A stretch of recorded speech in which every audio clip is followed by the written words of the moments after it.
Mungkin indikatornya berkaitan dengan hal-hal yang sifatnya materialisme atau psikis, tapi kiblatnya barat. Indonesia ini negeri santai, benar nggak? Santai ya? Kita santai. Kenapa santai? Karena musim kita cuma dua, panas dan panas lagi. Di Makassar maksudnya ya. Musim kita, musim kering, musim hujan. Di negeri subtropis seperti Cina, Amerika, Jepang, Eropa, mereka punya 4 musim. Mereka punya tradisi untuk bekerja keras di musim summer, di musim normal, di musim semi, supaya nanti di musim-musim yang keras mereka kemudian hanya santai. Kalau kita tidak, itu pohon umbi, apa sebutan di sini? Benar ubi ya? Ubi singkong, lempar depan rumah, tumbuh. Negeri ini negeri surgawi. Cuma sayangnya kadang kurang bersyukur, makanya kurang bahagia. Orang bahagia itu 2 saja. Hidup susah dia sabar, hidup sedang dia syukur. Apa ciri orang bersyukur? Suka berbagi. Maka kalau gelisah orang kaya, bagi-bagi duit. Bagi aja duit. Jangan ditumpuk, itu bukan rezeki kita. Kalau ada kegelisahan di kalbu, berarti hartanya belum berzikir. Bagi-bagi Pak. Tapi ada kaidah di dalam hadis, la yakul ta'amaka illa taqi. Sebaiknya tidak memakan hartamu kecuali orang yang bertakwa, yang takut kepada Allah, supaya nanti harta yang dia dapat dia gunakan untuk ubudiyah kepada Allah Subhanahu wa ta'ala. Cuma sayang, karena kita ini sering dengar berita itu, the bad news is the best news. Berita terburuk itu adalah berita terbaik. Kejadian terburuk itu berita terbaik. Maka sering mendengarkan berita tidak baik untuk rohani, ya. Tapi berita terbaik itu berita Al-Quran. Makanya ada Al-Quran bernama surat An-Naba. Amma yatasa'alun 'anil naba'il 'azim. Masya Allah. Kalau saya bawa serban tadi saya kasih langsung aja. Tidak beruntung ya. Tapi beruntung hafal Quran. Mau ngaji apa Pak Haji? Mau ngaji kolbu? Mau yang praktis ya? Sudah banyak teori ya? Kayaknya ini wajah-wajah korban diceramahi orang semua ini. Makanannya kolbu itu ceramah, betul. Jadi jangan berhenti diceramahi orang. Maka saya pun masih berguru. Sekedar dikata-katai oleh guru, senang bukan main.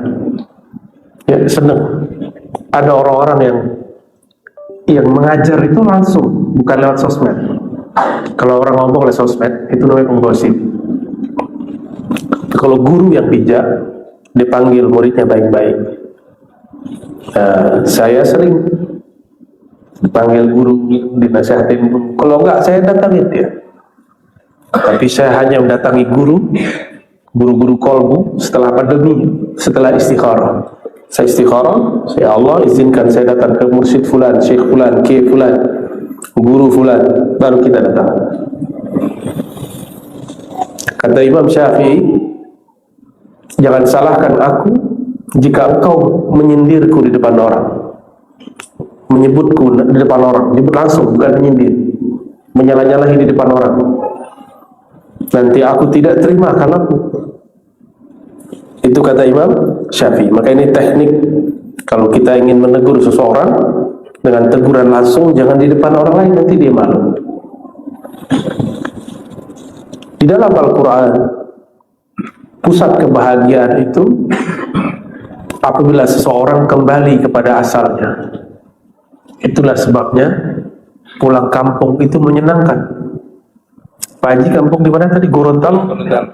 Pulang kampung senang, tapi jangan lama-lama. Pulang kampung senang, pasti senang. Kenapa? Kita punya memori di sana, kita punya kenangan di sana. Oleh karenanya, ayat inna lillahi wa inna ilaihi raji'un bukanlah ayat yang menakutkan. Sungguh kami adalah milik Allah, akan berpulang kepada Allah. Tubuh ini perbuatan Allah, sumbernya tanah. Tanah itu kunnya Allah. Kun. Apa arti kun? Wahai tanah, hendaklah engkau menjadi tubuh seorang manusia. Menjadilah. Jadi tanah yang kita injak setiap hari, yang kita makan darinya setiap hari, itu adalah kun Allah, atau bahasa lainnya perbuatan af'al Allah. Apa bahasa Arabnya? Af'al Allah. Jadi tubuh berpulang kepada Allah itu af'alnya. Itu bahagianya tubuh. Makanya kita ini senang sekali ke tempat yang banyak pohon. Benar tak? Saya dengar kemarin beberapa jemaah habis tadabbur dengan imam besar, ya, di tempat yang sejuk. Ya, kenapa? Karena tubuh ini, mata ini mesti dimanjakan dengan tempat-tempat yang rindang, yang hijau. Itulah tempat berpulangnya tubuh. Itulah hakikatnya. Namun kita masih ada yang lain, ada qalbu, ada ruh. Ruhani ini berasal daripada ruh yang Allah hembuskan, yang merupakan amrullah, rahasianya Allah. Dia mesti berpulang kepada Allah, berpulang kepada ruh. Alamul amr, kata Imam Ghazali. Alamul amr, alamnya amr. Apa alamul amr? Itulah rahasia Allah. Maka ada ungkapan, ini boleh dibaca sama-sama. Al-jismu fi'lullah. Coba sama-sama. Al-jismu fi'lullah, al-qalbu ismullah, as-sirru sifatullah, ar-ruhu amrullah. Ada 4. Al-jismu, tubuh jisim ini, fi'lullah, perbuatannya, maka dia pulang menjadi tanah, karena itu asal perbuatan. Qalbu tidak pulang ke tanah, dia pulang ke nama Allah, karena Allah meletakkan namanya di qalbu. Itulah sebabnya qalbu ini gelisah jika nama Allah tidak masuk ke dalamnya. Seperti dompet kita gerak-gerak kalau tidak ada isinya, ya, cardnya itu, kartu ATM-nya itu kayaknya mau terbang kalau tidak ada isinya. Gelisah. Supaya tenang bagaimana? Isi. Ini ayat Allah. Jika urusan duniawi kita senang isi dompet, dompet digital, sekarang dompetnya di handphone, betul? Maka isilah dompetnya qalbu. Qalbu itu mata uangnya cuma satu, nama Allah. Tapi nama Allah itu serinya banyak. Ada Allah, ada Rahman, ada Rahim, ada Kudus, ada Salam. Semua itu adalah mata uang yang menyenangkan qalbu. Itulah makna ayat ala bidzikrillah. Itu dalam bahasa Arab ada seni Allah berkalam. Ketahuilah, ala biasanya jar majrur bi dzikrillah itu objek ditaruh di belakang, sekarang ditaruh di depan. Why? Limaza? Kenapa? Allah sedang ingin hambanya fokus. Seperti lafaz Ar-Rahman, fokuslah pada Ar-Rahman, bukan pada tawa. Fokuslah pada zikrullah. Ala bi dzikrillah tatmainnul qulub. Jangan cari tenangnya, cari namanya. Inilah kesalahan murid mengaji. Jamaah mencari, yang dicari ketenangan. Yang dicari, pulangkan qalbu kepada namanya. Pulangkan qalbu kepada nama Allah. Kenapa? Qalbu ini baina isba'ain min asabi'ir rahman. Allah bukan benda, maka jika disebut jari-jari Tuhan itu tidak masalah, karena Allah bukan fisik. Kalau jari saya ini, tapi kalau jari Allah bukan ini, hanya Allah yang tahu maknanya dan hakikatnya. Kalbunya manusia, qulubu bani Adam baina isba'ain min asabi'ir rahman, antara dua jari-jari Allah yang maha pengasih. Kalau ada benda di jari-jari kita, itu berarti gampang dibolak-balik. Kapan Allah tidak bolak-balik lagi kolbu? Jika sudah ada namanya.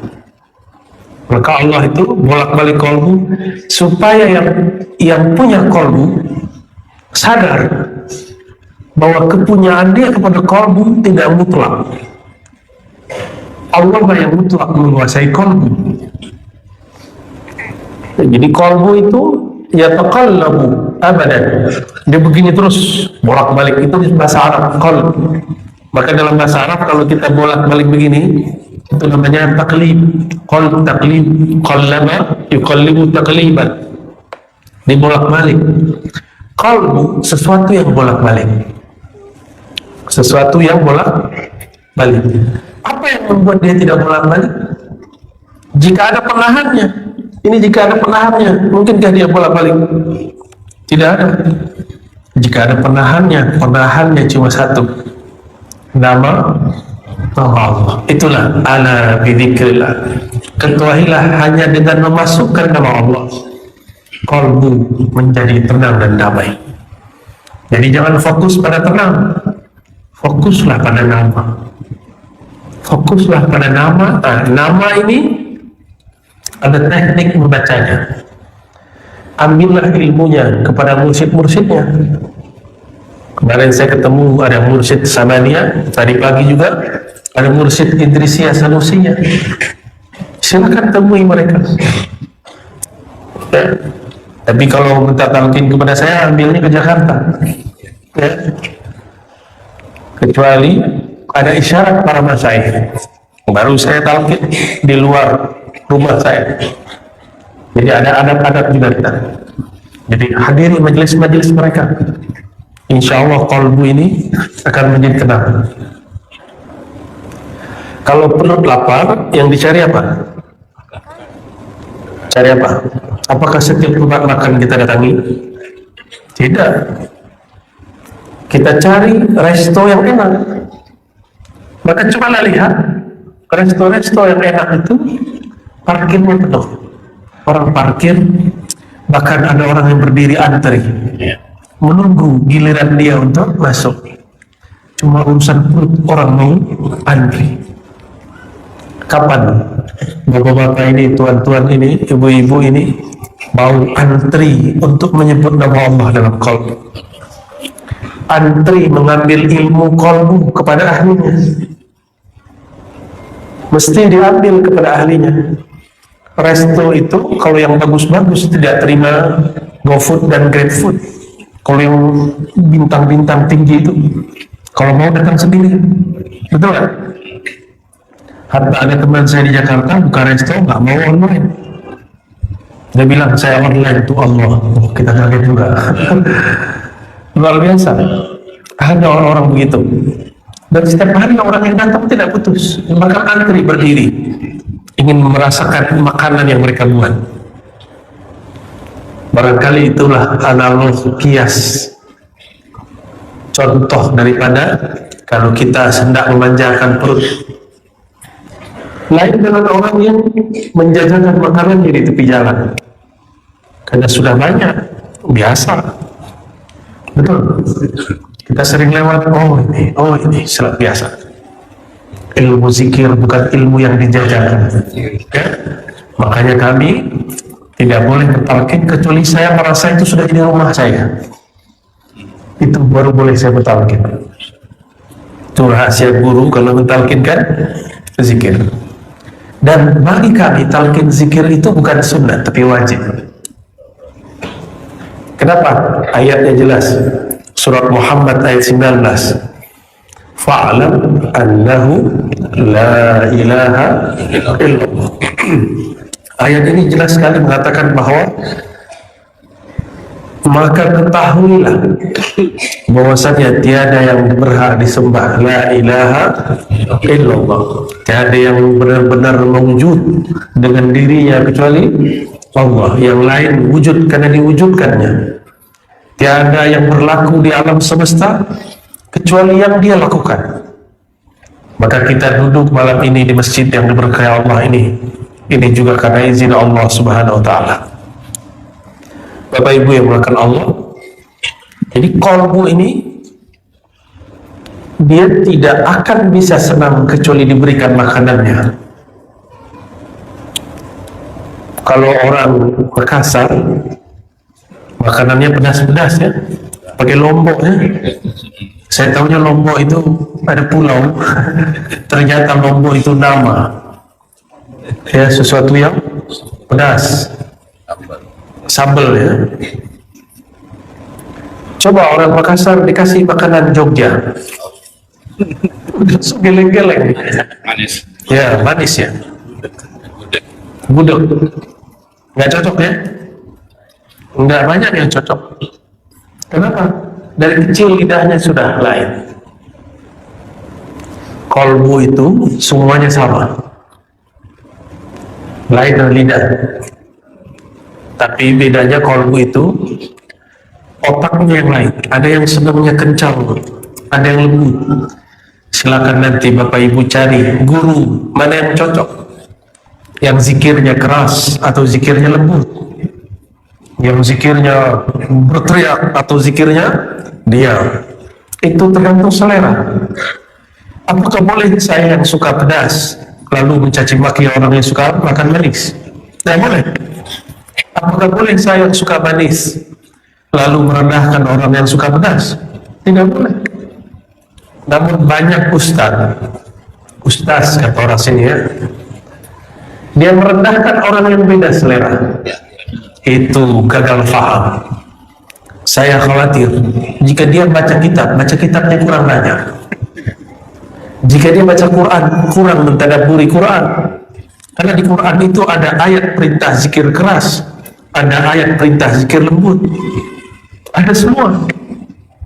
Kalau sulit mencari, carilah kitab Al-Azkar Imam Nawawi.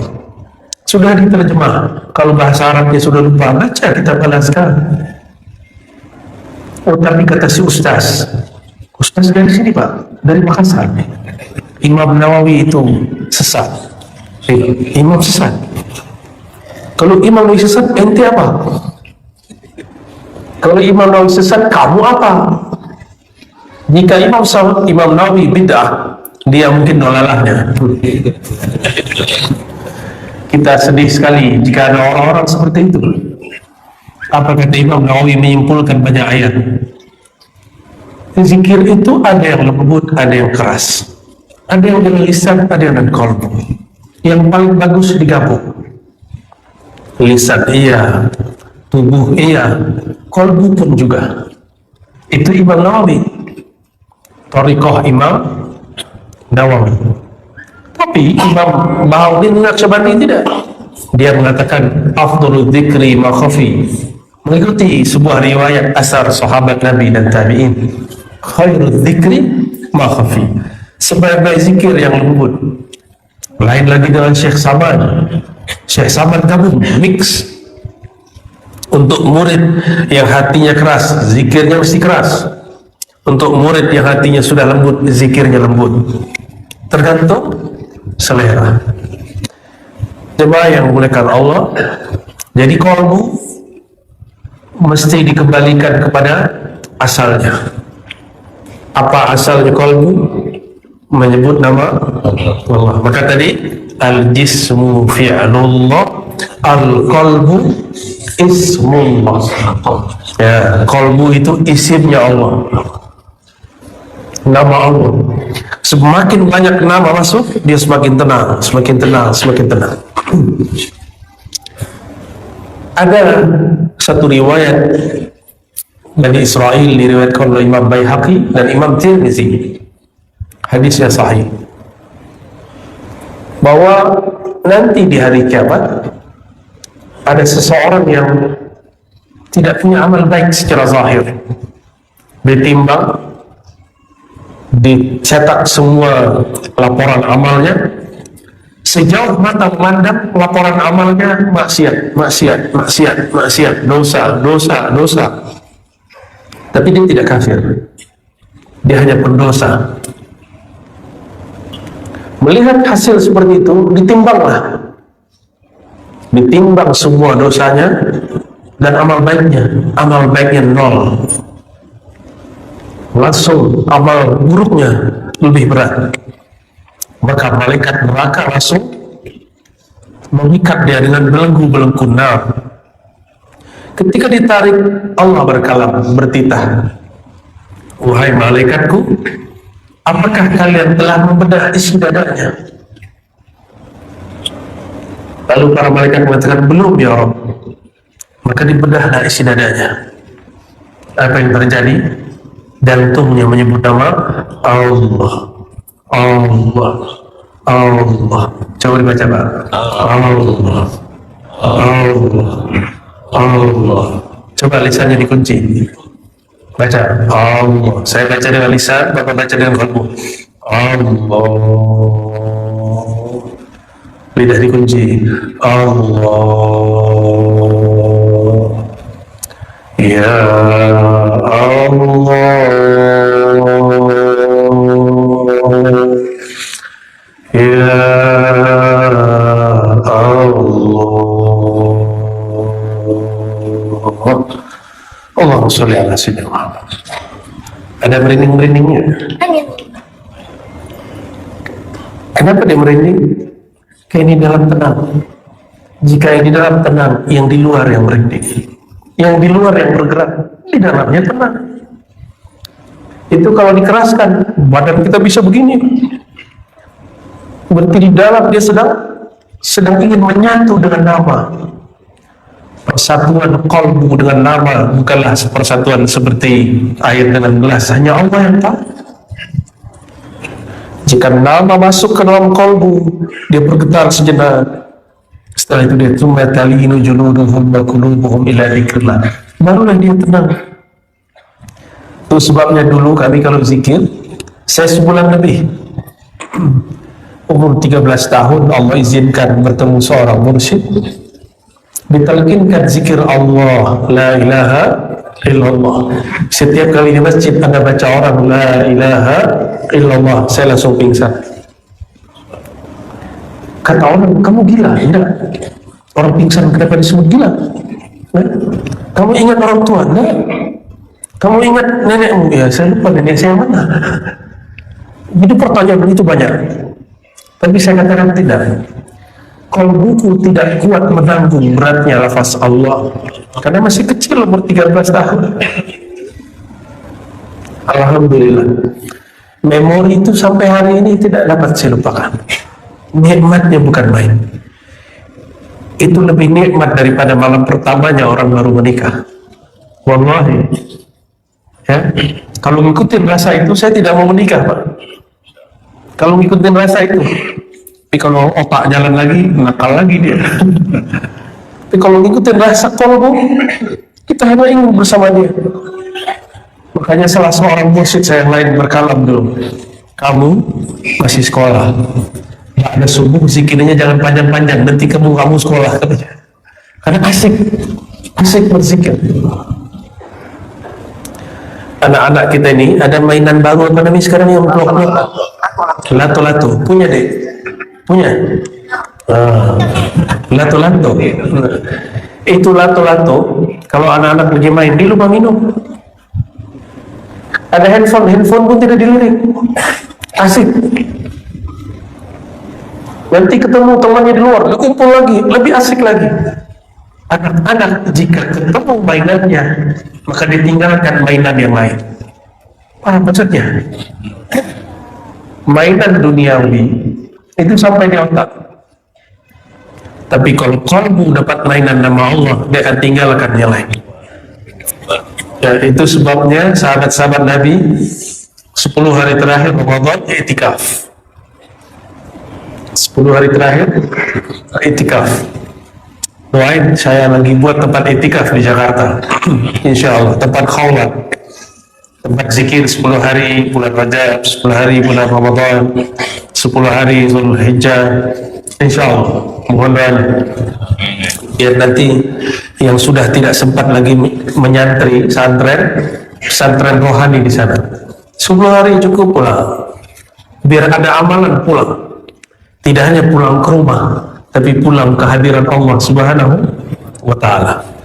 Pada subuh, pada zikir, istirahat sejenak, nanti duhanya ngaji, baca kitab, kita syarah kitab, tadabbur Quran, nanti zikir lagi, sholat duha.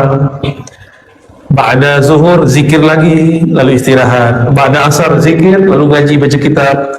Begitu terus. Malam-malam dikurangi tidur paling cuma sejam, 2 jam, paling lama 3 jam. Lalu berzikir di saat orang tidur, qalbu diisi. Kenapa ada orang kaya, ada orang tidak kaya? Karena orang kaya, di saat dia mau tidur pun dia masih memikirkan gimana cara mau kaya. Lain orang-orang yang tidak mau kaya, dia hanya mau kaya dengan angan-angannya. Lalu mengatakan seandainya. Lebih banyak mengatakan seandainya. Itu yang disebut oleh Imam Mu'ta'ilah. Angan-angan itu ciri-cirinya tidak ada actionnya. Tapi cita-cita pasti dimulai dengan aksi. Jadi kita mau jadi apa, aksinya apa? Semoga malam ini adalah aksi pertama untuk ingin mengenal Allah Subhanahu wa ta'ala. Ya? Datangi guru-guru, masyayikh, mursyid. Walaupun kata orang dia ahli bid'ah, tak usah khawatir. Yang ngomong dia ahli bid'ah, nggak punya sanad zikir. Sanad dengan mursyid punya sanad zikir kepada Rasulullah Sallallahu Alaihi Wasallam. Ya mohon maaf, habis makan ini lidah saya agak sedikit lengket, tapi jadi bisa ngomong, alhamdulillah. Apabila kolbu sudah menemukan mainan yang sebenarnya, maka semua mainan yang di luar akan dia sulap menjadi mainan kolbu. nontonnya menenangkan kolbu. Ceramah itu ada macam-macam jenisnya. Ada ceramah caci maki orang, suka nggak? Ada loh berikutnya. Ada ceramah ngosipin orang, sukanya cari-cari kesalahan orang, itu hobi. Itu orang aslinya belum hijrah, cuma udah jadi ustaz. Akhirnya ceramahnya isinya membicarakan aib orang. Harusnya dia hijrah dulu kolbunya, dia mursyid dulu, supaya kolbunya yang tadinya gelap menjadi terang, baru jadi penceramah. Supaya berceramah tidak hanya pakai ini, tapi menyertakan kolbu dalam berceramah. Anak kecil, walaupun akalnya belum sanggup, tapi kolbunya bisa sanggup terima. Itu dalilnya saya sendiri. Buktinya, dalil itu bisa berarti bukti. Kecil kita nggak sanggup berpikir keras seperti orang-orang tua. Tapi jika sudah berbicara ilmu kolbu, zikrullah, anak kecil sanggup mendengarnya, walaupun tidak paham secara akal, tapi secara ruh dia bisa merasakannya. Bapak Ibu yang berkata Allah, terakhir yang mau saya sampaikan, kolbu itu ada 3 jenis. Ada kolbu yang mayit, mati. Ini kolbu tidak bisa diapa-apain. Sawa'un alaihim fa'anzartahum aw lam tunzirhum la yu'minun. Diajak zikir nggak bergerak, dibiarkan zikir tetap mati. Itu kolbu yang mati. Semoga kolbu kita tidak ada yang mati. Insya Allah hadir di sini berarti kolbunya tidak mati, ya. Dan siapa yang mau mendengar kajian ini walaupun rekamannya, insya Allah tanda kolbunya tidak mati. Karena kita sedang bahas kolbu yang hidup. Tapi mungkin kolbu yang kedua, kolbun marid, saqim, kolbu yang sakit. Makanan kolbu zikrullah, makanan kolbu Qurannya Allah, kalamullah. Tapi tuan-tuan ini tidak mampu menikmati zikrullah. Kenapa? Tidak tahu cara menikmatinya. Ini lafaz nama Allah kan banyak. Ini sudah jadi hiasan luar. Kapan dia menjadi hiasan di dalam? Nyamankah mata melihat ini? Nyaman? Ini bagus, tapi lampunya mati. Bisa dinikmati? Tak bisa dinikmati. Maka lampunya itulah iman. Orang yang percaya maka bercahaya kalbunya. Tinggal diisi, dihias nama-nama Allah. Satu nama cukup. Allah, akan terang, akan indahnya luar biasa. Allah, Allah, Allah, Allah, Allah. Nanti tinggal diganti Allahur Rahman, Allahur Rahim. Barulah benar kalam ulama, qalbul mu'min baitullah, qalbul mu'min arsyullah. Kalbunya orang beriman baitullah, masjid. Masjid dibuat kaligrafi. Oleh karena itu Imam Bahauddin An-Naqsyaband mengatakan apa? Aku mengukir kalbuku dengan nama Allah. Lalu Allah memberikan cahaya. Indahnya bukan main. Jangan-jangan kalbunya kosong deh. Ini kalau ada bangunan tidak diisi, tidak ada yang masuk, gimana? Siapa yang tinggal dalam? Ular. Jangan-jangan ada ular di sini. Siapa yang tinggal? Binatang-binatang berbisa. Makanya ketika orang mendekat kepada rumah kita, rumah tubuh ini, orang-orang tersinggung dengan lisan kita. Orang-orang sakit hati. Kenapa? Karena tidak pernah dibersihkan dari ular, dari kalajengking. Masuk ke dalam, pengap. Kenapa? Pintunya tidak pernah dibuka. Tidak ada angin yang masuk. Nama ibundanya Bu Hajah Fatimah Atirah, ya? Atirah itu artinya bau harum surgawi. Bau harum surgawi.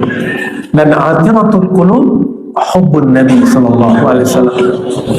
Pengharum kalbu, kalau tadi kaligrafinya, penerangnya, pengharumnya adalah baginda Rasulullah sallallahu alaihi wasallam. Di bumi Nabi Muhammad sallallahu alaihi wasallam jika jalan, itu tempat yang beliau lewati harum. Sekian menit semua orang tahu sang baginda baru saja lewat. Sama jika kolbu ini sudah dilewati oleh nama sang baginda Nabi Muhammad SAW, itu kolbu akan harum. Jika dia berkalam, kalamnya harum. Jika dia berkata-kata, katanya indah. Sudahkah kolbu ini harum dengan nama Sayyidina Muhammad SAW? Sudah belajar sirah Nabi, tapi suka menyalahkan orang, suka merendahkan orang beda faham, berarti nama Rasulullah belum bertahta di dalam. Jika rumah Anda rumah orang Islam, biasanya walaupun ini tidak wajib, ada kaligrafi Allah Muhammad, betul. Sama di sini juga harus ada dua nama itu, dua sifat Nabi Muhammad SAW, ya, juga harus ada, ya, menyenangkan orang lain. Jangan nunggu disapa orang, sapa orang dulu. Jangan nunggu kita gini tangan orang mengulurkan salam, kita dulu yang salam. Adakah yang hadir ini lebih mulia dari Rasulullah SAW? Tidak ada. Rasulullah jika ada bertemu orang, tangannya duluan. Tapi jamaahnya gak ganas.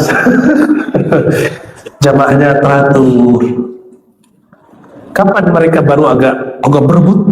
Kalau sudah lepas dari tangan Nabi. Jadi Nabi itu kalau berwudu, ambil air, ada seorang sahabat menuangkan, di bawahnya ada ember kecil. Nabi selesai berwudu baru semuanya. Jadi mereka berebut di sisa itu, bukan pada Rasulullahnya. Beliau ketika selamat teratur. Coba bersalaman kepada guru yang tertib, ya, sedapatnya. Jika tidak dapat, cukup memandangnya, itu sudah cukup, ya. Saya ulangi, kolbu yang sakit ini biasanya diberi makannya, dia tidak menikmati. Yang paling enak di Makassar apa? Coto Makassar ya. Apa lagi? Konro. Apa itu? Daging ada tulangnya. Konro. Saya kira itu nama silat konro. Ternyata ada daging tulang. Oh, itu kesukaan Rasulullah SAW. Iga, tulang iga.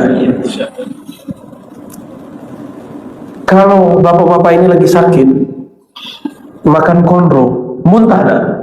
Muntah atau bau apa ini? Ya, kenapa?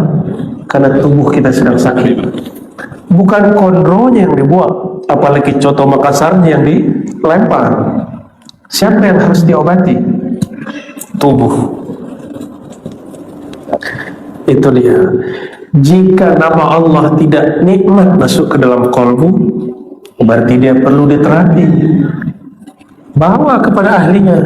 Jangan zikir dibid'ahkan, ya, jangan selawat dibid'ahkan. Kalau ada orang nangis lagi selawat, kita nggak nangis, seperti kalbu kita yang masalah.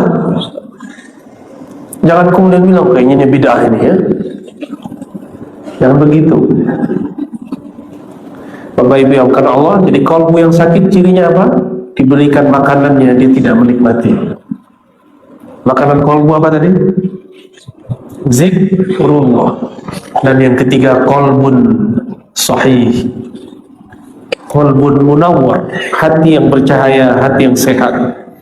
Hati yang sehat itu hati yang dapat menikmati makanannya seperti orang sehat menikmati makanan yang dia suka. Tadi bersama keluarga saya mencoba coto Makassar, tapi saya coba badan saya kurang fit. Akhirnya ini lidah saya yang rusak atau dia yang tidak enak. Ya, kita lagi makan yang lain. Apa lagi masalahnya? Tapi orang sakit bolehkah berhenti makan? Tidak boleh. Harus terus dikasih makan secukupnya, tapi tidak boleh berlebihan. Ada resepnya. Benar tidak? Sabar. Zikir walaupun belum nikmat, kalau sudah ketemu mursyidnya, gurunya, amalkan saja zikirnya. Nanti lama-lama kalbunya akan sehat, hilanglah semua sakitnya, insya Allah. Dan saya pastikan yang hadir malam ini kalbunya antara sehat dan sakit. Ada yang dekat kepada sehat, ada yang dekat kepada sakit, tapi tidak ada yang mati. Alhamdulillah. Pesan saya cuma satu, fas'alu ahla dzikri in kuntum la ta'lamun. Datangi ahli zikir, minta ilmunya kepada beliau. Hadzal ilmu sudur falazimu ahla. Begitu kata Syekh Sulaiman Zuhdi Al-Makki. Ini ilmu dada, ilmu kalbu. Maka beradablah kepada ahlinya.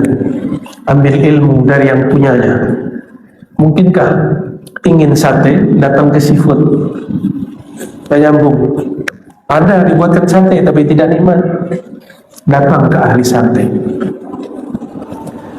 Ingin belajar zikir, jangan bertanya kepada ahli fikih, nanti dibid'ahkan. Ya? Kecuali fikihnya dia mengerti tasawuf. Kalau tidak, semua orang salah sama dia kecuali dia. Ya? Itu sayangnya ahli fikih. Padahal fikih hakiki yang mengenal Allah Subhanahu wa ta'ala. Sudah 9:30. Jadi ada tanya jawab. Dua boleh ya, satu laki-laki, satu perempuan.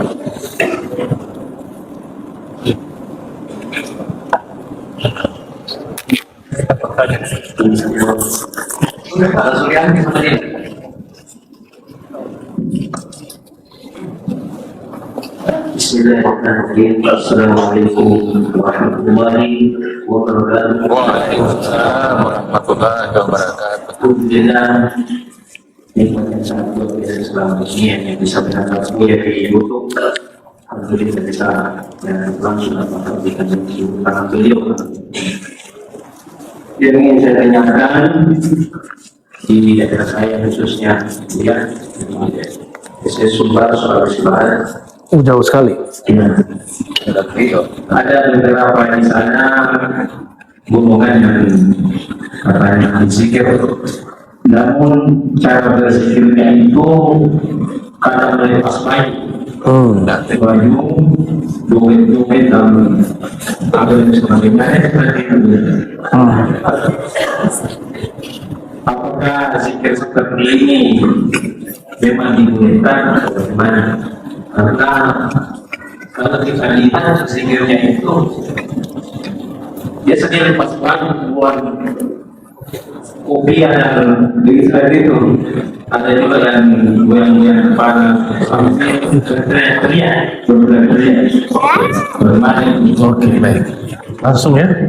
Oh, satu lagi. Perempuan. Oke.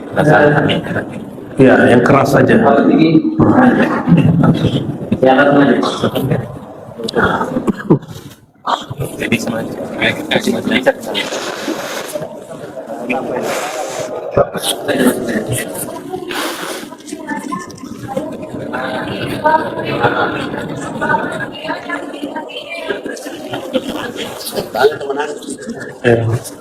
Pak Haji bisa dengar?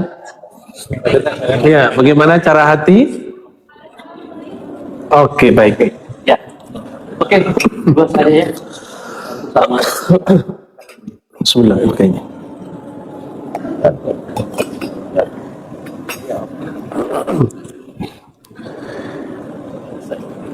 Pertama, untuk pertanyaan untuk Adinda ya. Siapa namanya? Samsul dari Sulbar ya. Pesan untuk diri saya sendiri dan kita semua, perbanyak husnuzan. Ya, ini kaidah seorang muslim yang kamil, muslim yang sempurna, asas hidup dia dimulai dari husnuzan, berbaik sangka. Yang kedua,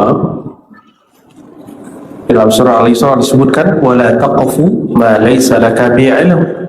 Tidak mengikuti, tidak mengomentari, tidak menyalahkan, tidak membenarkan, tidak menerima, tidak menolak sampai betul-betul mengerti. Ya. Kejadian kayak tadi mungkin namanya ratib saman, ratib berdiri namanya. Ratib berdiri itu ada adabnya, bukan ratibnya yang salah, mungkin adab dia yang salah. Ya, ratib saman itu ada tekniknya, itu ada di kitab. Jangankan di Makassar, saya ke Bau-Bau di Buton, itu ada manuskrip di keratonnya Buton, isinya sama dengan zikir orang Makassar. Kita usut Sultan Syekh Muhammad Aidrus di Bau-Bau, ternyata pernah ngaji di sini, lalu kemudian ke Aceh, lalu ke Madinah, karena dia dulu seorang kapitan. Zikirnya berdiri, namanya ratib berdiri. Alladzina yadhkuruna Allah qiyaman wa qu'udan wa 'ala junubihim. Orang-orang yang berzikir baik berdiri, nah itu dia. Saya nggak melihat orang mengamalkan zikir berdiri kecuali hanya beberapa ahli zikir di Indonesia. Salah satunya pengamal zikir Tarekat Samaniyah di Sulawesi. Di Sumatera sudah jarang, karena di Sumatera sudah banyak wahabinya, dibid'ahkan. Kita ini bukan wahabi, jangan ikut menyalahkan. Kalau tidak sepakat, cukup katakan itu bukan selera. Selera zikirku tidak begitu, cukup. Tidak ada masalah. Tidak ada masalah. Adinda siapa tadi? Samsul. Suka bola tak? Suka. Itu kalau nonton bola, ya sepak apa kalau orang lama sebutnya? Sepak kaki itu sepak bola. Sepak bola ya. Kalau bolanya mau gol, pasti kakinya naik, langsung berdiri. Ya, tuh, boleh kan? Beda kan? Kalau ada kopiah-kopiahnya copot itu. Ide orang zikir, bolanya adalah kalimatullah. Sedang dia hendak pukulkan, masuk kepada gawang kolbunya, maka dia berdiri Allahu Akbar. Itu rahasianya. Kenapa ada orang-orang yang berzikir suaranya meninggi? Karena itu lafaz sedang digolkan terus Allah, Allah. Kecepatan di sini lain dengan yang di mulut, yang di mata. Apabila kita faham ilmu ini, maka saya tidak menyalahkan mereka. Walaupun saya tidak melakukan itu, ya, tapi saya tidak menyalahkan. Kenapa? Ada kitabnya, ada ilmunya. Dulu diambil zikirnya di Madinah Al-Munawwar. Sampai hari ini Karena di Madinah zikir ini dibid'ahkan oleh ulama-ulama resmi. Nah, ini ada ulama resmi yang tidak resmi. Maka zikir ini berpindah ke Mesir, berpindah ke Suriah, ke Lebanon, ke Baghdad, berpindah ke Maroko. Sampai hari ini masih ada.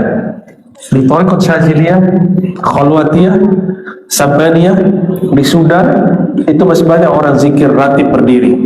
Itu tidak masalah. Boleh ya? Boleh. Itu dalilnya. Alladzina yazkuruna Allaha qiyaman wa qu'udan wa 'ala junubihim. Cukup Adinda ya? Adinda Samsul? Oke. Tadi ada ibu yang di belakang. Ibu asli mana? Makassar. Maros. Oh, Maros itu kampungnya Tarekat Samaniyah itu. Samaniyah, Khalwatiyah, macam-macam lah ya. Bagaimana cara kolbu merindukan Allah atau Rasulullah? Kolbu ini tidak mampu merindukan Allah kecuali melalui Rasulullah. Tapi adakah kita yang bertemu Rasulullah? Kan belum. Maka kita mesti merindukan orang yang bertemu Rasulullah SAW, atau orang yang bertemu dengan muridnya dia, atau muridnya bersambunglah kepada mursyid. Itulah kalam Nabi, tuba liman ra'ani wa amana bi. Lalu diulang, tuba liman ra'ani wa lam yarani. Tuba terus diulang sampai 7 kali jika mau sampai sekarang. Beruntung, berjaya, berbahagia siapa saja orang yang melihatku, iman kepadaku, tidak bertemu aku, bertemu muridku, tidak bertemu muridku, ketemu murid-muridku, terus sampai hari ini.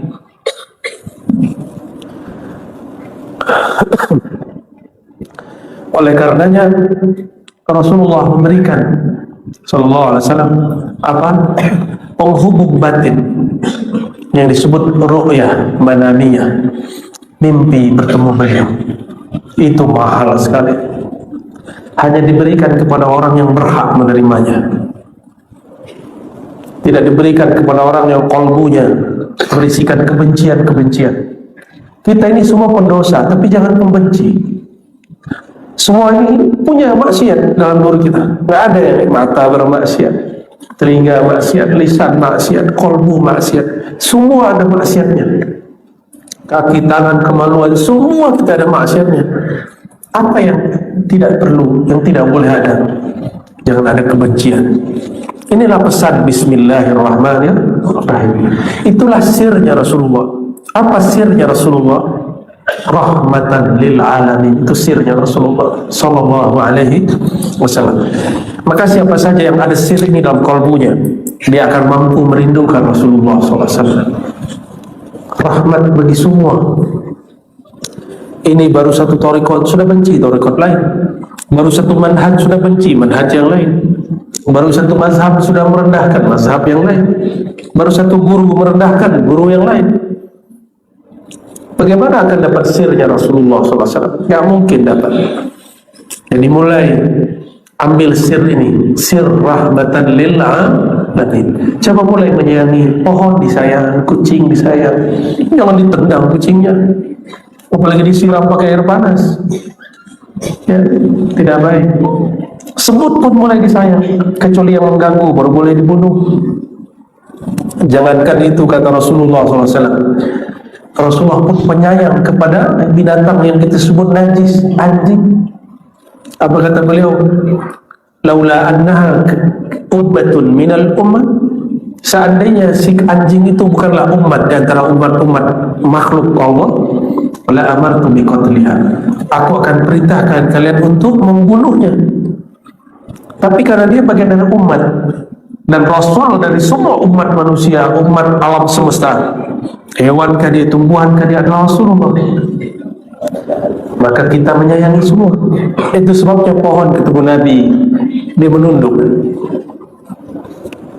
Hewan, onta ketemu Nabi, ontanya sujud.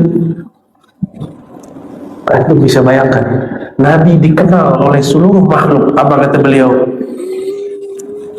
Ma min ahadin fis samai wal ard, fis samawati wal ard. Tidak ada makhluk di langit atau di bumi illa wa ya'rifuni, kecuali mengenal aku. bahwa aku adalah Rasulullah Sallallahu Alaihi Wasallam. Semua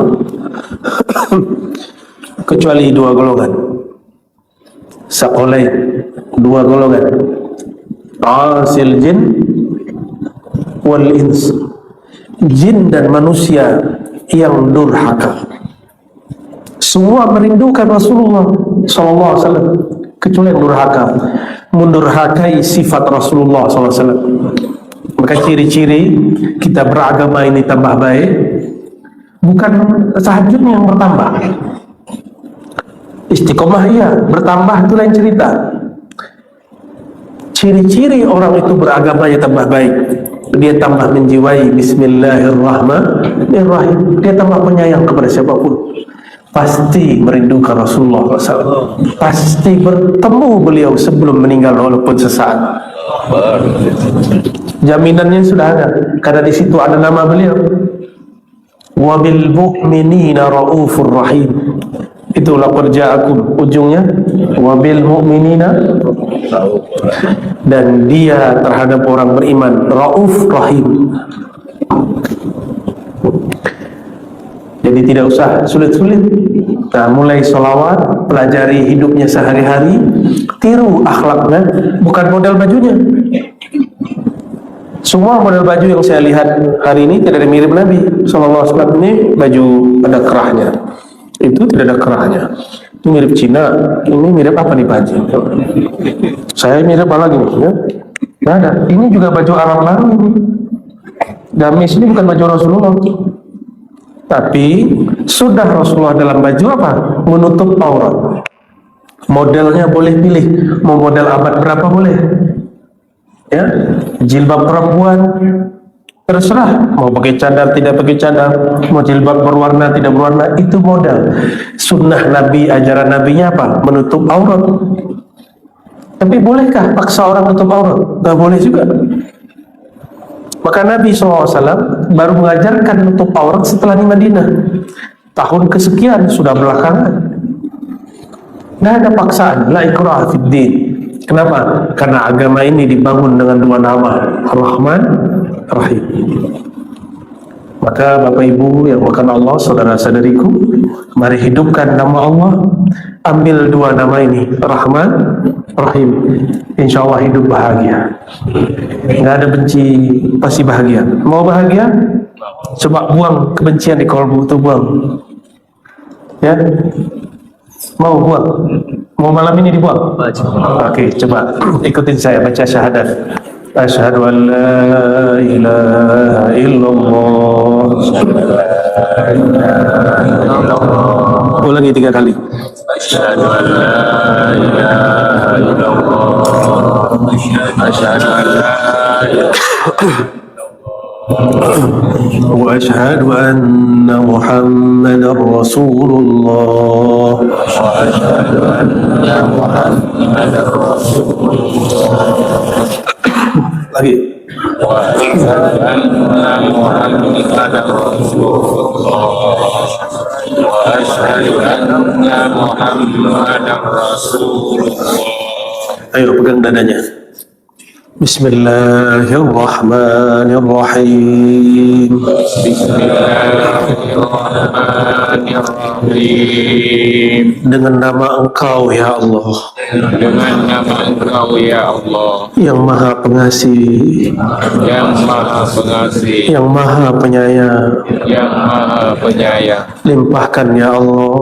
Limpahkan ya Allah. Kasih sayang-Mu ya Allah. Kasih sayang-Mu ya Allah. Ke dalam diriku ya Allah, dalam diriku ya Allah, ke dalam pikiranku ya Allah, dalam pikiranku ya Allah, dadaku ya Allah, dadaku ya Allah, pandanganku ya Allah, pandanganku ya Allah, pendengaranku ya Allah, pendengaranku ya Allah, juga lisanku ya Allah, juga lisanku ya Allah. Coba bayangkan orang yang paling kita nggak suka.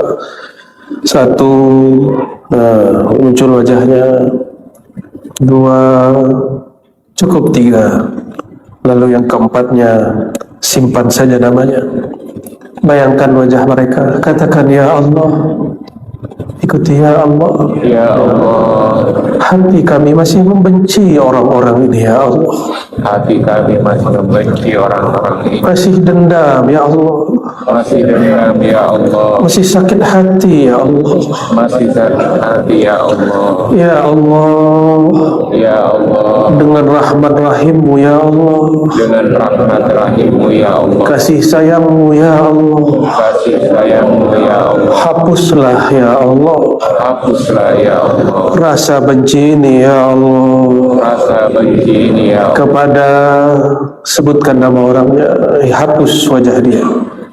Satu, kepada yang kedua, yang ketiga, lalu semuanya baca Bismillahirrahmanirrahim. Lagi 3 kali. Bismillahirrahmanirrahim. Bismillahirrahmanirrahim. Bismillahirrahmanirrahim. Ya Allah, Ya Allah, Ya Allah, Ya Rahman, Ya Rahman, Ya Rahman, Ya Rahim, Ya Rahim, Ya Rahim. Bihaqqil Fatihah. Bismillah. Ya, para nabi alaihi wasallam. Amin. Wassallallahu ala sayyidina Muhammad walhamdulillahirabbil alamin. Coba lihat mukanya. Insyaallah kalau nama Allah di kolbu hilang tuh nama orang kita benci. Tapi kalau namanya belum masuk, berarti akalnya masih main. Insyaallah sudah hilang. Setiap hari sebelum tidur seperti itu. Sebelum tidur baca syahadat, pegang dadanya. Sebelum baca bismika Allahumma ahya wa amut, pegang dadanya sejenak dan rasakan bangun tidur itu segar. Bangun tidur itu terasa nyaman karena tidak ada kebencian. Karena benci itu yang membuat sengsara. Pernah patah hati, sakit hati, marah, tidur. Bangun tidur lelah, capek. Maka cara supaya kita bahagia, buang semua kebencian. Kita tidak membenci kecuali yang dibenci Allah. Maka kita tidak membenci, cukup Allah yang membenci dia. Ya? Sudah mau jam 10 ya. Itu oleh-oleh Thariqat Naumiyah, Thariqat sebelum tidur. Diamalkan hanya cukup sebelum tidur, syahadat, baca bismillah 3 kali, bayangkan orang yang kita benci, hapus. Maka saya tidak pendendam, insya Allah ya, langsung saya delete. Yang mendelete Allah juga, yang menghapus Allah juga. Saya izinkan mengamalkan semuanya. Silakan diamalkan. Ya, sebagai penutup Nabi SAW mengatakan, apa kata beliau? La yamutanna ahadukum illa wa huwa yuhsinuz zanna billah. Jangan kamu mati. Kita tidak tahu kapan mati. Tidur itu saudara mati. Mungkin tidur mati dalam tidur, mungkin juga tidak. Maka sebelum kita tidur, baik-baikkan kolbu. Ya, apalagi yang ada masalah dengan orang tua dan saudara, tetangga, cepat selesaikan hari ini juga, malam ini juga kalau bisa, minimal di hati. Besok kita datangi kalau umur dipanjangkan Allah. Sepakat? Jangan ada lagi yang masih benci dengan saudaranya, ya, kesal sama orang tuanya, nauzubillah min dzalik. Barangkali itu Pak Haji ya. Semoga Allah ridhoi yang membangun masjid ini. Amin. Allah berkahi siapapun yang berwakaf ke masjid ini. Yang jadi takmir di masjid ini. Amin. Yang jadi muazzinnya, imamnya, jamaahnya. Semuanya Allah berkahi. Amin ya rabbal alamin bihaqqi sayyidina Muhammad sallallahu alaihi wasallam. Barangkali itu mohon izin nanti dibuka. Assalamualaikum warahmatullahi wabarakatuh. Alhamdulillah Rabbil Alamin, hamdal hamidin, حمد المستغفرين حمدا يوافي نعمه ويكافئ مزيدا. أشهد أن لا إله إلا الله، أشهد أن محمدا عبده ورسوله. اللهم صل على سيد الوجود سيد القومين سيدنا أحمد سيدنا محمد وعلى آله ومهدي خليفته وسلم. Yang sama-sama kita cintai Habibna Hadi bin Abdurrahman Al-Haddad. Kami salah satu penggemar Ratibul Haddad, ya. Ratib jin beliau, ya. Habibna Abdullah Al-Haddad. Entah keikhlasan apa yang kau punya sehingga Ratibmu wahai Al-Habib Abdullah kita baca sampai hari ini, ya. Karena Imam Malik mengatakan wa ma lillahi baqiyan, sesuatu yang disusun, yang dibuat karena Allah pasti kekal. Jadi benar terujung tadi yang disebut Habibna Al-Hadi, ikhlas. Di suatu majelis akan bertahan meskipun diterpa, diuji, kalau dia ada ikhlas. Di ujung dari tadi itu ikhlas. Itulah rasul umur kulluha, pokok dari semua urusan kita. Maka sebagai bentuk keikhlasan, usaha mengikhlaskan diri, mari sama-sama kita baca radina billahi rabba, sama-sama radina billahi rabba. Ikuti artinya, ya Allah, kami ridha kepada Engkau, kami ridha kepada ketentuan Engkau, kami ridha sebagai hamba Engkau, kami ridha apapun yang terjadi saat ini, nanti ataupun esok. Radina billahi rabba wa bil islami dina wa bi sayyidina Muhammadin nabiyyan wa rasula. Sama-sama. Radina billahi rabba wa bil islami dina wa bi sayyidina Muhammadin nabiyyan wa rasula. Tidak disebut ridha jika dia percaya kepada Allah tapi tidak terima takdirnya sekarang. Apa takdir kita hari ini? Kita masih hidup, statusnya masih pandemi. Ridho nggak? Dompetnya pandemi nggak? Kena pandemi dompetnya. Sepertinya manusia setiap tahun ngomong hidup susah. Dulu waktu saya kecil, orang tua bilang hidup susah nak. Sekarang udah enak masih ngomong hidup susah. Pas pandemi datang lebih susah lagi. Dulu orang yang bekerja setiap hari di kantor-kantor mengatakan, seandainya kami punya waktu di rumah, kami akan sholat berjamaah. Di musim pandemi ada namanya WFH, bekerja dari rumah, tapi ternyata dia juga tidak sholat berjamaah, yang ada gym berjamaah. Jadi kita ini seperti yang diceritakan dalam surat As-Sajdah, setelah masuk kubur maka orang yang disiksa di dalam kubur mengatakan farji'na na'mal salihah. Ya Rabb, manggil Allah juga. Farji'na, tolong kembalikan kami barang sebentar saja, kami akan beramal soleh. Kami akan ngaji dengan Habib kami akan datang ke majelis ratib. Tapi nanti kalau dikembalikan, kami sibuk ya Allah. Sok sibuk. Sibuknya dibuang. Kenapa pandemi?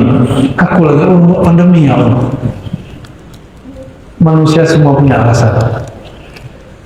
Jamaah subuh yang diberkahi Allah, untuk mencapai ikhlas mesti pintunya ridho. Tidak ridho, tidak ada namanya ikhlas. Ridho itu puncak dari cinta, awal dari keikhlasan. Maka orang kalau sudah cinta, dia rela apa saja yang diperbuat oleh kekasihnya.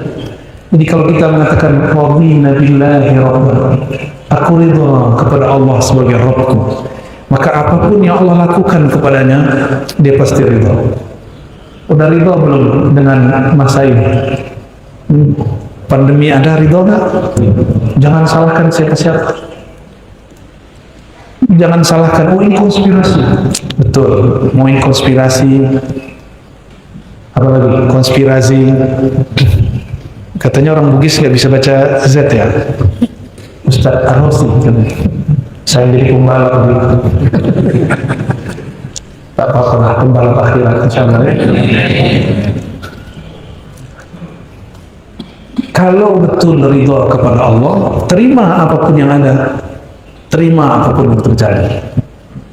Orang tidak ridho, kalau dia terjadi sesuatu dia marah. Ini ciri-ciri tidak ridho. Tadi saya baca di situ ada tulisan, la taqtu falakal jannah. Jangan kamu marah, kamu dapat surga. Untuk bisa tidak marah-marah, babnya cuma satu, ridho. Orang ridho karena sudah cinta. Misalnya gini, lagi di jalan, mobil kita kegores, kita buka kaca, ternyata kekasih atau mantan. Marah kak? Baik sudah.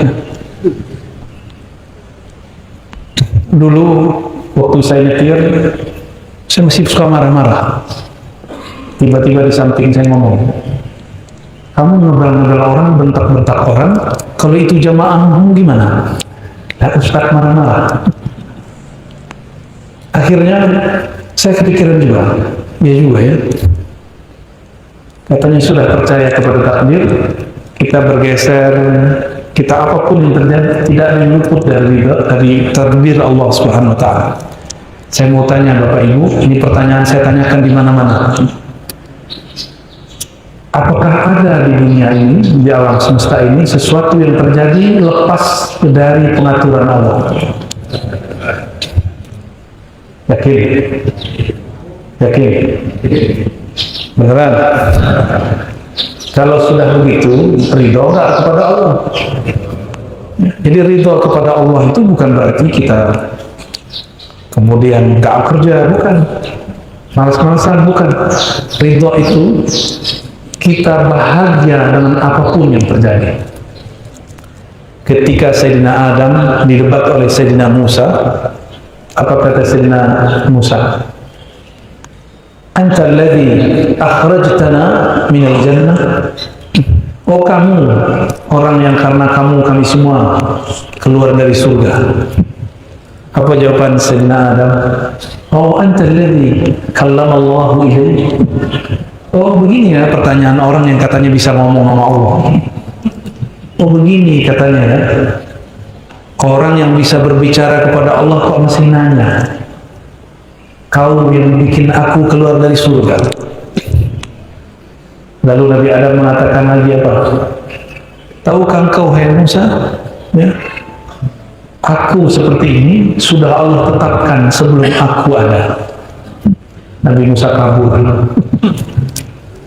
Yang dilawan njitnya Sayyidina Adam.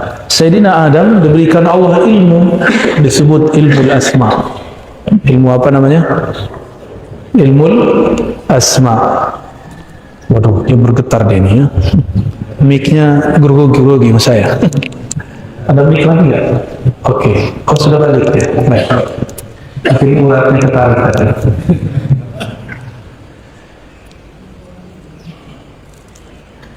Nabi Adam alaihissalam itu pendatang baru di surga. Beliau dimasukkan ke dalam surga pada hari ini, hari Jumat. Dan beliau dikeluarkan dari surga pada hari ini, hari Jumat. Dan nanti kiamatnya Bani Adam itu terjadi pada hari ini, hari Jumat. Tapi tidak usah khawatir. Kalau Habib kita masih mimpin Ratibul Haddad, aman insyaAllah. Kenapa? Karena Nabi bersabda, la taqumus sa'ah, tidak terjadi kiamat hatta yuqalu fil ardi Allah Allah. Kiamat tidak terjadi jika di bumi masih ada orang yang mengajarkan dan yang diajarkan Allah, nama Allah Subhanahu wa Ta'ala.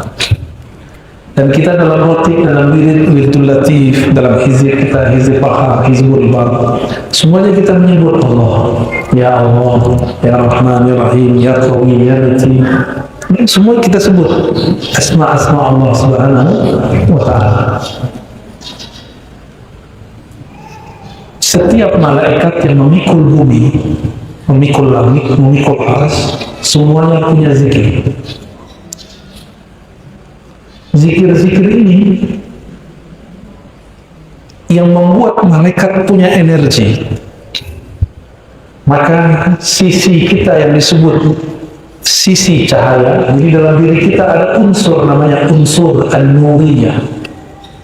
Sedangkan ini disebut unsur at-tiniyah. Ya, ini unsur dari tanah. Ini khaliqul basharan min tin. Aku ciptakan bashar, manusia dari tanah. Tanah ini tercipta karena kun.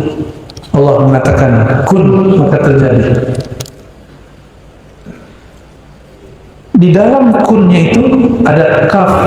Ulama ahli asrar huruf mengatakan kaf pertama disebut dengan kamaliyah, kesempurnaan. Nun ada dua makna. Kita nun yang mana? Yang pertama nun nuriyah, kesempurnaan cahaya Allah. Yang kedua nariyah, terang juga tapi pakai api. Terang juga, cuma menggunakan bukan nur. Kun tadi Allah berkalam jika ia beriradah. Innama amruhu iza arada syai'an ay yaqula lahu kun fayakun. Arada, iradah. Maka dalam setiap diri kita ini ada nur Allah Subhanahu wa Ta'ala, tapi juga Allah simpan di situ nar. Imam Tabari dalam tafsir At-Tabari mengatakan malaikat itu nurul izzah, cahaya izzah, sedangkan iblis narul izzah, apinya izzah. Apa arti izzah? Keperkasaan. Dan ada satu unsur dalam diri kita, itu ada nur, ada nar. Karena nur itulah kita suka zikir. Apalagi masjid-masjid yang ada orang bandar menugis, itu wiridnya panjang. Seantara azan dengan iqamat baca ya hayyu ya qayyum bi rahmatika astaghits, betul ya? La ilaha illa anta, bisa panjang sekali. Kenapa kita senang? Karena di dalam diri ini ada nur. Nabi mengatakan nawwiru buyutakum bis-salati wa tilawatil Qur'an. Hidupkan cahaya, nyalakan cahaya di dalam rumahmu dengan salat dan Quran. Salat itu li zikrillah. Inti dari salat zikrullah. Maka kalau diterjemah ulang, hidupkan, nyalakan nur di dalam rumahmu dengan zikrullah dan baca Quran. Baca Quran itu juga zikrullah. Maka menyalakan api, menyalakan cahaya itu dengan nur. Baitullah, rumah Allah. Apakah yang disebut rumah Allah? Apakah bangunan yang ada kubahnya? Banyak kok masjid tidak ada kubahnya. Cuma di Indonesia masjid yang harus ada kubah. Masjid di Madinah banyak yang tidak ada kubahnya. Sedikit aja, apalagi masjid-masjid di Eropa nggak ada kubahnya. Karena kubah itu bukan tradisi Rasulullah. Kubah itu tradisi orang Persia dan Romawi. Kubahnya Persia kayak api. Kubahnya Romawi beda lagi, bergelombang-gelombang.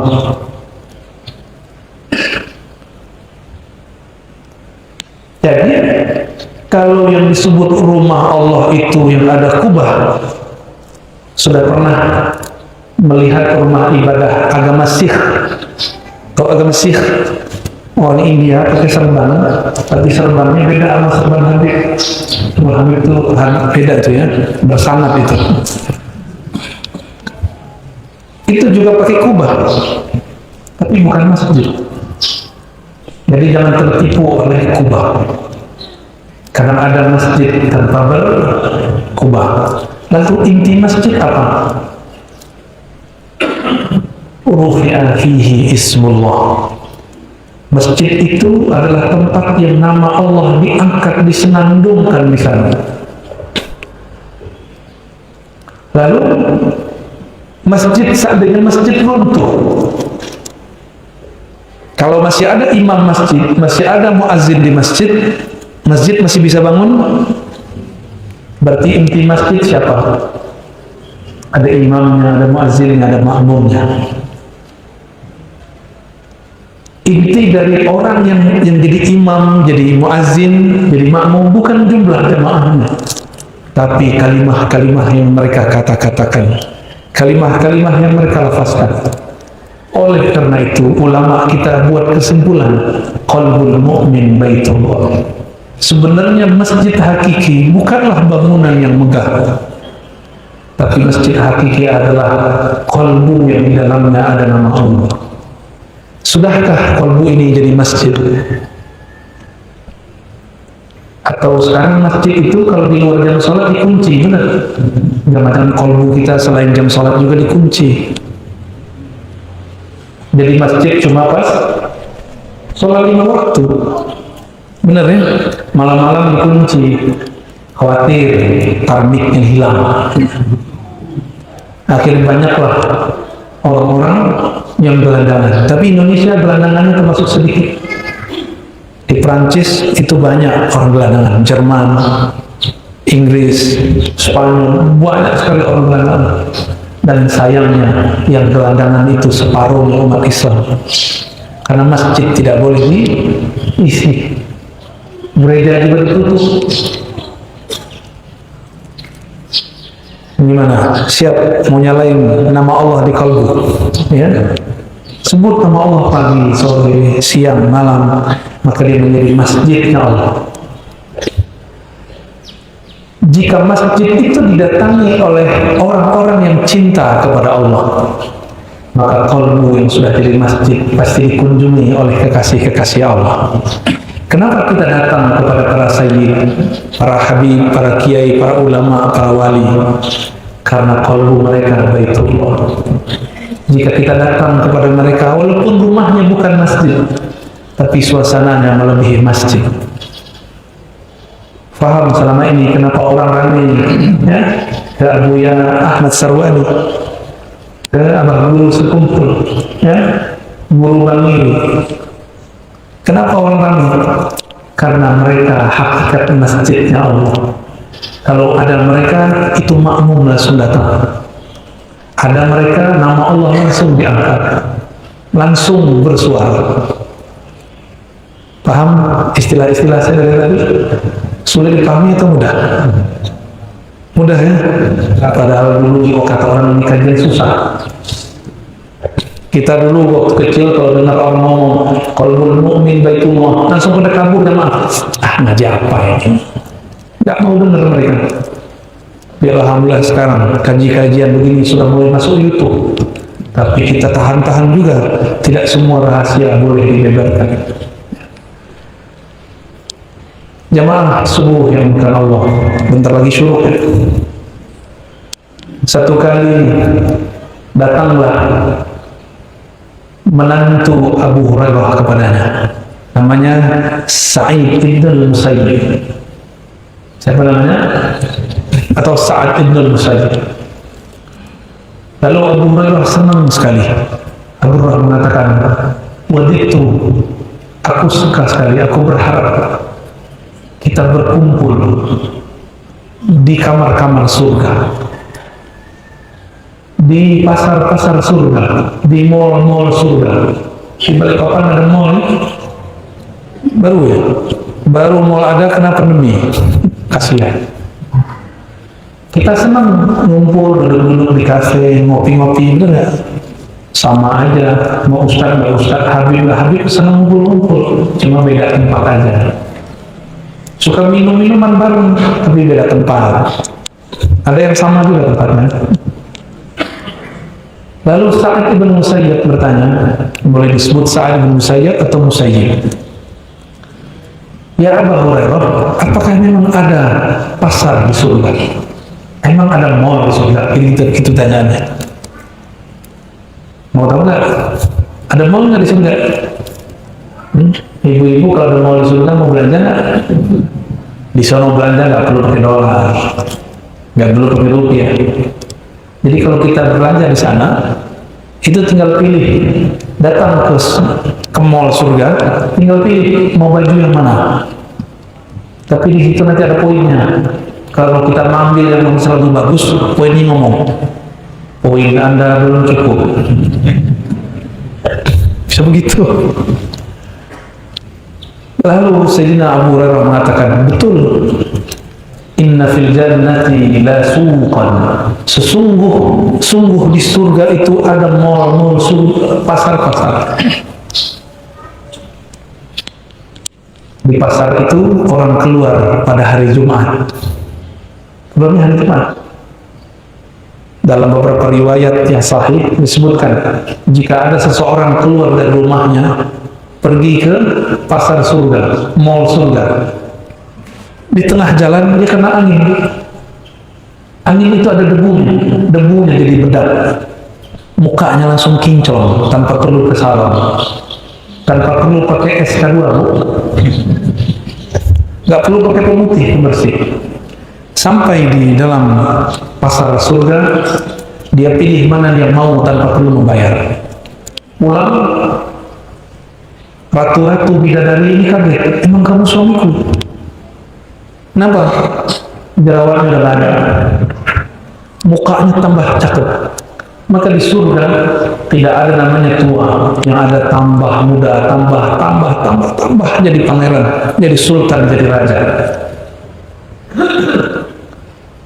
Lalu kata Sayyidina Abu Hurairah, pada hari Jumat itu orang-orang di surga berkumpul di suatu tempat yang mana Allah akan menampakkan nurnya.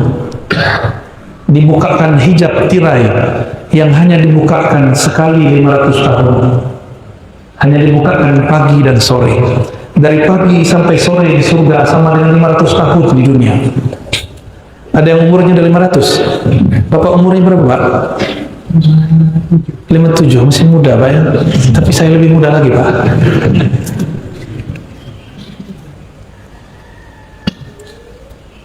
Mereka berkumpul semua.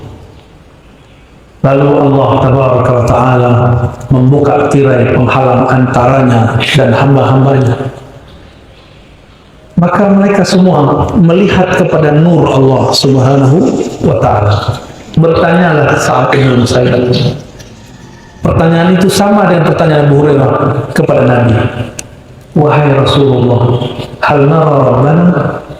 Apakah kita diizinkan memandang kepada Allah Subhanahu wa Ta'ala? Ini mohon maaf nih. Penasaran nggak sama orang yang pakai tutup wajahnya? Penasaran? Bener? Pengen nggak dia buka? Gimana caranya? Lamaran dulu. Apalagi habis lamaran biar terus gimana? Akad dulu ya. Bener? Allah lebih mulia dari itu. Allah membuat tabir antara kita dan dia. Allah tidaklah ditutup oleh tabir, kitalah yang ditutup oleh tabir itu. Tabir itu bahasa Arabnya hijab. Masing-masing kita punya hijab. Maka di saat itu semua orang memandang Allah, tapi hijabnya beda-beda. Yang dibukakan Allah lain. Di saat itulah mereka lupa dengan semua nikmat di surga. Lupa semua. Bahkan lupa kepada dirinya sendiri. Jangan dibayangin melihat Allah begini, enggak ada yang sanggup. Itu kalau cahaya Allah keluar, semuanya sujud. Jangankan di sana, di bumi dibacakan ayat sajadah, orang sujud. Jadi mohon maaf, biar cepat dikit saya pakai surat Al-Munafiqun. Lebih panjang juga ya. Kayaknya kakinya tadi pegel-pegel. Sengaja pakai surat Al-Taghabun di ayat keduanya, di surat keduanya, di rakaat kedua. Karena kalau pakai sajadah, saya pasangannya Al-Insan. Berani. Bagi saya, baca sajadah dipotong menjadi dua, itu belum sunnah. Kalau surat subuh Jumat, sajadah rakaat pertama, Al-Insan rakaat kedua. Kuat. Kapan ngajinya ntar tuh? Apalagi bacanya tartil mujawwad. Kayak tadi tartil tapi ada mujawwad di sedikit. Kapan selesainya? Nah, maka kita ambil yang biasa Nabi baca setiap Jumat selain sajadah, yaitu Al-Munafiqun dan potongan dari Taghabun. Bacanya Nabi juga baca surat Qaf. Saya baca Qaf 3 halaman. Itu favorit saya kalau subuh. Cuma semenjak pindah ke komplek, nggak mungkin baca Qaf kecuali 1 halaman depan. Pada protes. Padahal kalau dia mau tahan, selama itulah dia bertahan memandang nur Allah Subhanahu wa ta'ala. Jadi semua kita nanti jika bertemu Allah, nggak ada melihatin begini, nggak ada yang berani, pasti sujud. Hatta Nabi Muhammad sallallahu alaihi wasallam, tapi beliau paling tinggi makamnya, disebut maqaman mahmuda. Maka sesiapa saja yang mendengarkan azan lalu baca doa ba'da azan, akan diizinkan oleh Rasulullah mendekati majelisnya. Jadi di sana kita juga bermajelis. Manusia itu makhluk yang suka bermajelis-majelis. Sepi loh bermajelis. Inilah kekuatan, the power of Nusantara, the power of Indonesia, the power of Malaya.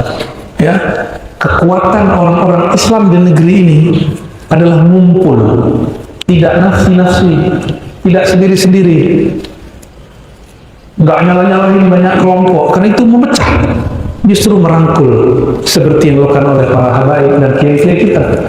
Kita bersyukur punya guru-guru seperti mereka. Ya cukuplah saya yang polemik ya, Habib Rosawi, aneh aja yang berhadapan. Orang kayak saya nggak usah banyak-banyak. Ya, nanti banyak polemik nanti. Untung saya belajar tasawuf. Akhirnya polemiknya sudah dikurangi selama 2 tahun ini. Dulu enggak, dulu hampir tiap ceramah isinya polemik. Sunnah bid'ah. Tapi versi kita.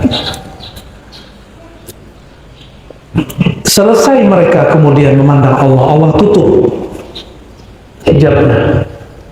Kembalilah kesadaran semua orang yang memandang Allah Subhanahu wa ta'ala. Lalu mereka pulang ke istana-istana mereka di surga.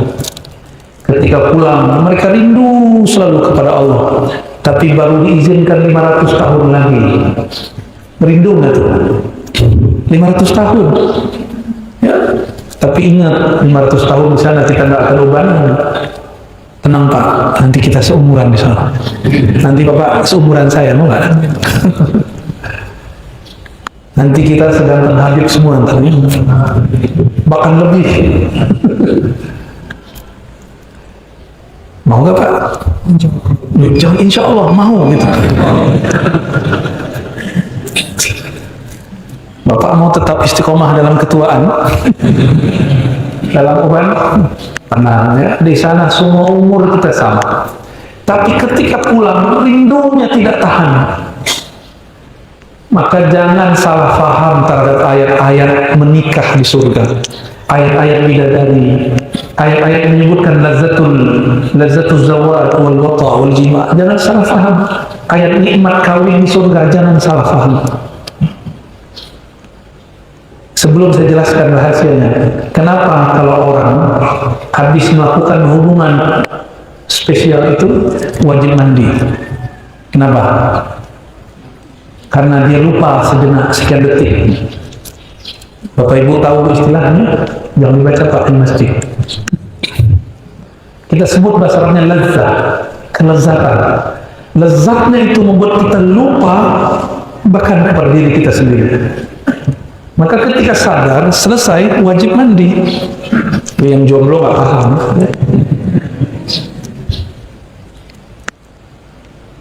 Ketika kita di sana selesai memandang Allah, lupa semua nikmatnya tiada tara. Pulang ke istana, rumah-rumah kita di surga kalau kita memang ahli surga. Amin. Rindu kepada Allah tak terbayarkan, maka Allah berikanlah pasangan-pasangan untuk menawar, memberi penawar kerinduan itu kepada Allah. Itulah rahasia kenapa orang-orang yang tambah tinggi makomnya memandang Allah, tambah banyak juga harinya di surga. Perempuan juga sama. Jika dia adalah perempuan surga, dia jadi ratu. Itu bidadari menjadi pelayan-pelayannya. Mau nggak, Bu? Ntar keriput nggak ada di sono, nggak ada rambut rontok, nggak ada di sana. Perempuan ini kan hidupnya betul-betul banyak ujian. Jadi cukup mereka dapat ujian banyak. Udahlah hari, habis itu kalau nikah hamil ribet. Kalau udah hamil miring ke kiri susah, ke kanan susah. Tentang sakit punggung, bener.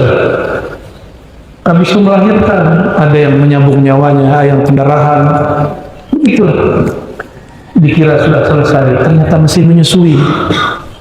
Bapak ada nyusui nggak? Bapak menyusui, Pak? Enggak menyusui.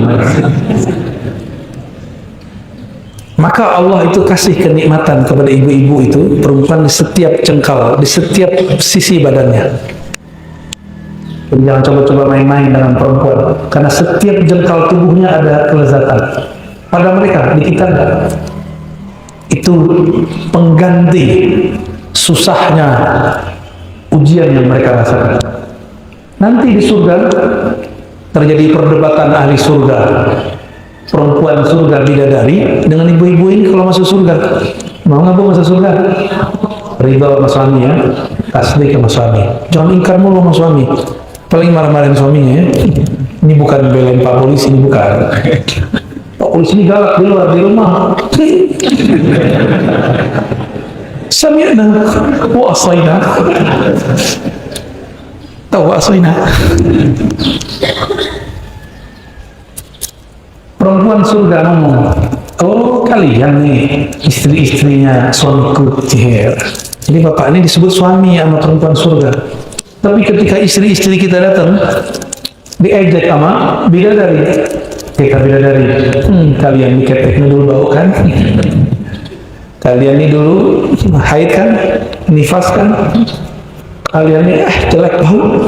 Jadi ibu-ibu ini nanti masuk surga, walaupun nggak bau, bidadari begini hidungnya, gaya-gayaan aja, nggak mau dijawab oleh perempuan mukminah. Oh kalian nih bidadari, nggak ngerti kita ya? Itu suami kami itu, suami kalian itu bekas kami semua. Terus apa lagi? Kalian pernah sholat nggak? Kalian pernah puasa nggak? Pernah baca Quran nggak? Pernah tahajud nggak? Pernah haji umroh nggak? Kata bidadari, ampun. Akhirnya bidadari semuanya tunduk kepada perempuan-perempuan beriman. Jadi tenang, Bu ya.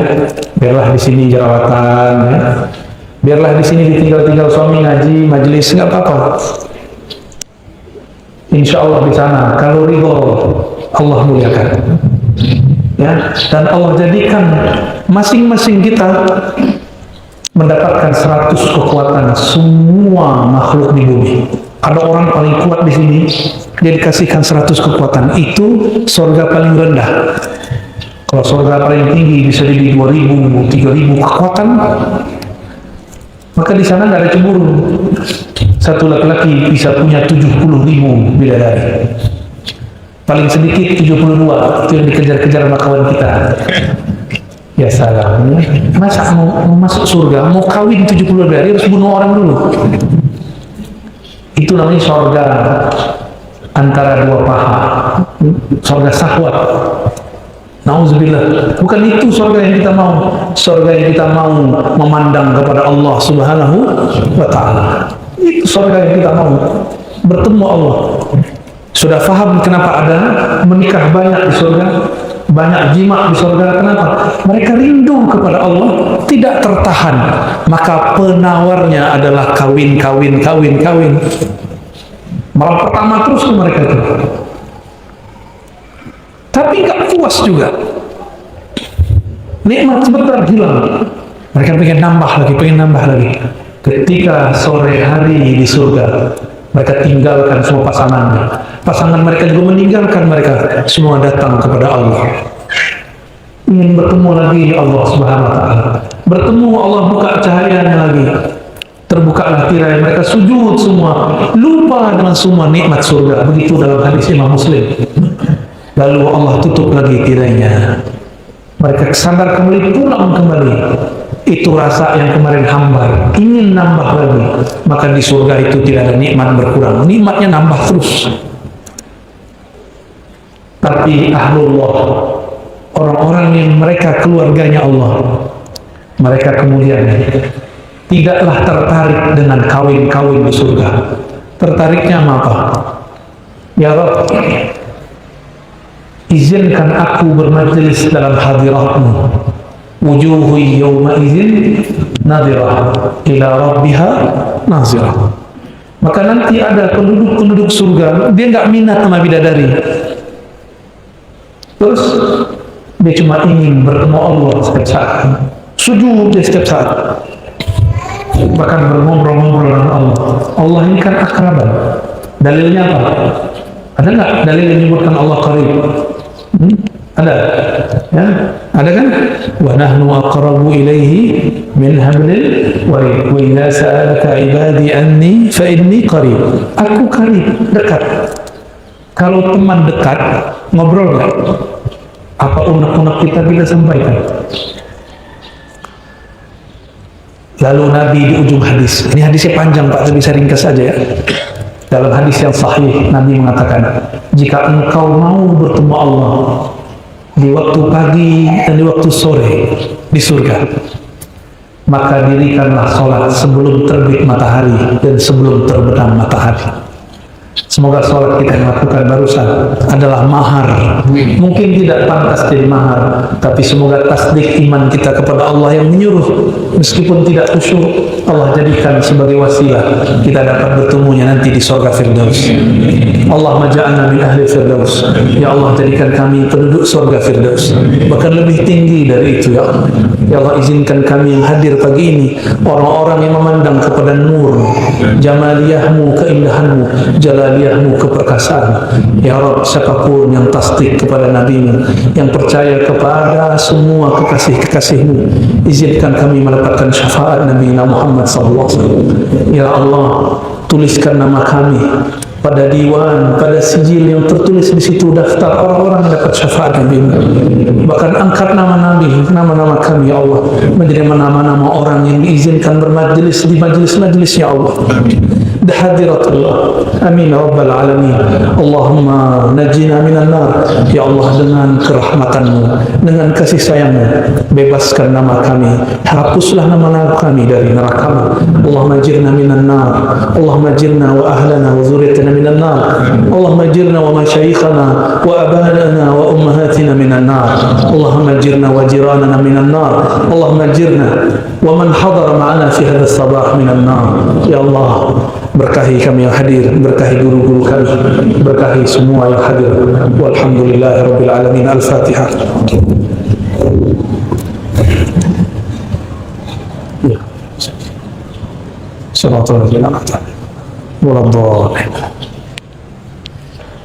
Cukup. Luasnya nanti di surga. Kalau kita masuk surga, ya. Di mana? Sajil. Cukup. Kita tutup. Baik jamaah syuruk tadi subuh yang dimuliakan Allah. Kami bukan orang sempurna.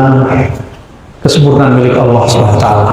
Jika suatu saat ada aib yang terlihat, jika ada kekurangan yang terlihat, jika ada kebodohan, kejahilan yang tersingkap, maka itu salah kami, bukan salah Allah. Ya, mohon maaf, dibukakan pintu maaf. Ya. Mohon izin Habib, sudah lancang ngajar depan Habib ya. Wassallallahu ala sayyidina Muhammad. Kita baca kafaraah majlis. Subhanakallahumma wa bihamdika asyhadu an la ilaha illa anta astaghfiruka wa atubu ilaik. Tidak usah salam-salaman, cukup dengan hati saja. Assalamualaikum warahmatullahi wabarakatuh.